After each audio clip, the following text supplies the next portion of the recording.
وطبعا كان لازم اعمل كده في مولده. حبيبي وشفيع محمد، حبيبي يا رسول الله، عليه افضل الصلاة والسلام. نصلي على النبي في الكومنتات يا جماعة، نفجرها كده كومنتات بالصلاة على النبي. وكل سنة وانتم طيبين.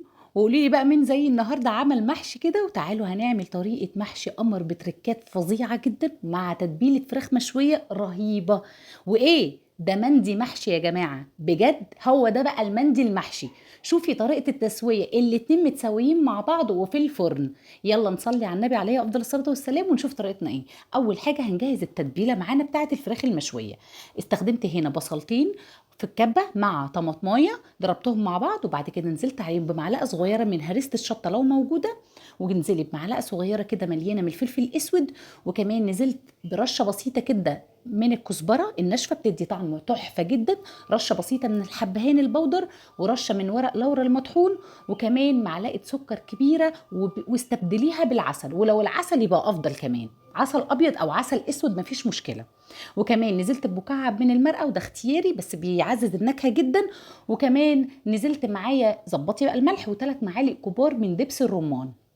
تمام كده. وانزلي كمان لو عندك صويا صوص انزلي بمعلقتين كبار، ما كانش عندي. هنا بقى الطبق ده حاطه فيه ايه؟ عصير ليمونتين لكل فرخه ليمونه، وكمان 3 معالق كبار من الخل و3 معالق كبار من الزيت. وبس كده. والتتبيله هكتبها لكم فوق الفيديو ان شاء الله. نجيب بقى الفراخ بتاعتنا المغسوله والقمر دي. الفرخه دي يا جماعه حوالي كيلو وربع، كيلو 300، كيلو 250 جرام. بعد كده فتحتها من النص من الظهر بالمنظر ده، وشلت الرقبه بتاعتها، وابتدي اشرح صدرها كويس جدا، وحتى الافخاذ بتاعتها الوراك اشرحها كده من بره. نشفيها كويس جدا، تكون مغسوله متصفيه كويس عشان تشرب التتبيله بتاعتك حلو قوي. نبدا نحط بقى التتبيله بتاعتنا عليها كده. ويا ريت بقى ويا سلام لو سبتيها متبله قبليها بليله، يعني بليله بتبقى فظيعه. دخلي وعمقيها كده التتبيله فيها منها فيها كده جواها. تعالوا بقى نشوف المحشي بتاعنا. اول حاجه هنسلق الورق عنب مع بعض، وتشوفوا تركتي في الورق العنب. انا بسلق في ميه السلق ليمونتين، وبحط شويه زيت صغيرين قوي، ما تكتريش الزيت عشان الورق ما يتزحلقش منك. وده الورق العنب اللي مفرزاه في الفريزر على فكره يا بنات. انا بشيله عادي جدا اول ما بجيبه زي ما هو كده. وعايزه اقول لك والله ولا بيتكسر ولا بيتفرفت ولا الهوا، وسهل ومفيش اسهل منه، وبيطلع اخضر وقمر زي ما انتم شايفين كده. سيبي بقى الورق عنب حوالي كده 7 دقايق على النار، يا جماعه سووه كويس، وبعدين نطلعه في ميه ساقعه، اشطفيه شطفه كويسه، وسيبيه في المصفى يتصفى. تعالوا نجهز الخلطه الفظيعه جدا. نزلت كده بشويه زيت حلوين، وانا بعمل خلطه المحشي بالزيت. حابه تضيفي سمنه براحتك خالص، بس بالزيت بتديني طعم حلو جدا وخفيفه. قليت البصله معايا زي ما انتم شايفين، اديتها 4 فصوص من الثوم وقرن فلفل سبايسي، وكمان معلقه من هريسه الشطه بتوديها في حته تانية خالص. ونزلت بحبه بهارات اللي هم ايه؟ شعره كمون، ربع معلقه صغيره من الكمون، وربع معلقه صغيره من الكزبره، وكمان نزلت بمعلقه كبيره من الصلصه. وعايزه اقول لك التتبيله وشرشه فلفل اسود، التوابل بتتحمر كده مع البصله، بتدي طعم فظيع. ننزل بالطماطم بتاعتنا، نزلت بحوالي كيلو ونص من الطماطم المعصوره ومش متصفيه. وبعد كده اديت معلقه سكر كبيره بتعادل لي حموضه الطماطم. وزي ما انتم شايفين اسيبها بقى تتسبك براحتها. اول ما يطلع العيدان بتاعها على الوش كده، الزيت بتاعها يطلع، يبقى هي كده اتسبكت معايا وقمر قوي. طب ايه بهارات المحشي اللي انا بستخدمها؟ انا بستخدم مكعب من المرقه، وده اختياري. بستخدم كمون، كزبره، فلفل اسود، ظبطي الملح بتاعك، رشه من ال7 بهارات بسيطه جدا، وبس كده. وكمان ظبطي بقى الملح، شوفي، وشويه نعناع ناشف، وافركيهم كده ودوقي احلى خلطه محشي. وكمان نص معلقه صغيره من البابريكا بتعزز لي اللون وبتخلي الطعم تحفه جدا. انا هنا كان الخلطه كتيره شويه على الكميه اللي انا هعملها، فبنقص وبشيلها في علبه في الفريزر لمره تانية. نزلت بقى بكيلو الا ربع رز كده مغسول معايا ومتصفي كويس جدا. وتعالوا شوفوا التركية الحلوه قوي هنا.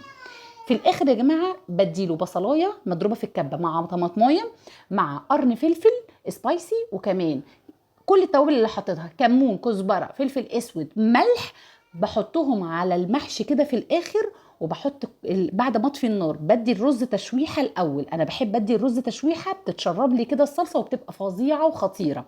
وبعد كده بطفي النار، احط الخضره بقى والخلطه الحلوه دي وشويه زيت كده عشان يلمعوا كده والمحشي يبقى مفلفل معانا. وبس كده. تعالي بقى نشوف ورق العنب. لفه سهل جدا وبسيط، بس هو بصراحه مقرف، يعني مش هقول لكم لا.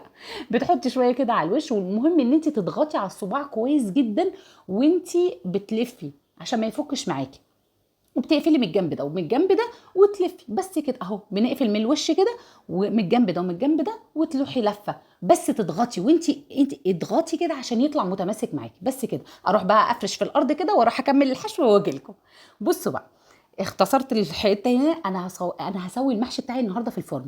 جبت الصاج بتاعي الكبير وحطيت العيدان بتاعت ورق العنب، فرشتها تحت ورصيت ورق العنب زي ما انتم شايفين، وكنت حاشيه معايا فلفل. الشوربه معايا على الجنب هنا كانت شوربه باقيه عندي، حطيت منها معلقه من الصلصه بتاعت المحشي، بتعزز اللون جدا وبتخلي الطعم خطير. وورق العنب في التسويه اديته عصرتين ليمون، يعني انا كنت عصره ليمونتين وحطيتهم على الوش كده. ونبتدي بقى، خلينا متفقين يا جماعه ان المحشي في الفرن ما بياخدش شوربه زي اللي على البوتاجاز. يعني احنا ما بنشوفش الشوربه، انت هتقعدي تديله وتسقيه، بس المهم ان انت الشوربه ما توصلش على ورق العنب من فوق. تمام كده. نقفل بقى كويس جدا، وركزي لي في الخطوه دي. قفلت بورقتين فويل. تمام قوي كده. هنبدا نخرم الورق الفويل بتاعنا، عشان انا هعمل مندي محشي النهارده. هحط الفراخ المشويه على الوش كده، وكل الدسامه والحلاوه بتاعه الفراخ المشويه تنزل لي كده في قلب المحشي. واغطي تاني على المحشي، اغطي تاني قصدي على الفراخ، ونغطيها اكمريها كويس جدا. بصوا بقى، هتدخل الفرن على درجه حراره 240، درجه حراره عاليه. بعد اول نص ساعه ههدي درجه الحراره ل 200، وتسيبيه هيقعد معاكي من ساعه ونص لساعتين الا ربع. وبعد كده تشيلي الوش بتاع الفراخ، تشيلي الورق الفويل، تخلي الفراخ تتحمر بقى وتاخد شغاله عليها الشوايه. عايزه تشيها بفحمه تشيها، مفيش اي مشكله. وتدي المحشي تشويحه كده، تلوينه كده تحت الشوايه، وبالف هنا وشفا. عايزه اقول لك خطير. شايفين المحشي مفلفل ازاي؟ اتمنى لايك وشير لو عجبكم الفيديو، وصلوا على النبي في الكومنتات. والسلام عليكم ورحمه الله.